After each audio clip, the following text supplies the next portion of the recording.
যেই ব্যক্তি রাতের বেলা এই দোয়াটি 3 বার পরে ঘুমিয়ে যাবে, আল্লাহর নবী বিশ্বনবী সাল্লাল্লাহু আলাইহি ওয়াসাল্লাম বলেন, সকাল বেলা যখন আল্লাহ তাআলার বান্দা ফজরের নামাজের মাঝে যখন উঠবে, আল্লাহ নবী বলেন রাতের বেলা এশারের নামাজ পড়ার পরে, খাবার খাওয়ার পরে আল্লাহর বান্দা যদি এই দোয়াটা 3 বার পড়তে পারে, তাহলে আল্লাহ পাক রব্বুল আলামিন সকাল বেলা ঘুম থেকে ওঠার আগে আমার আল্লাহ তাকে নিষ্পাপ মাসুম বাচ্চার মতো আমার আল্লাহ পবিত্র বানায়া দেই।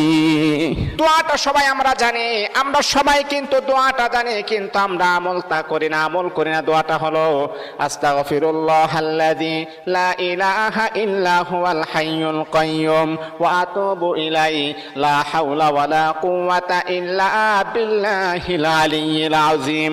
3 বার যদি আপনি পড়তে পারি, ইনশাআল্লাহ আল্লাহ পাক রব্বুল আলামিন আমার আপনার জীবনের সমস্ত গুনাহগুলোকে আমার আল্লাহ ক্ষমা করে দিবে।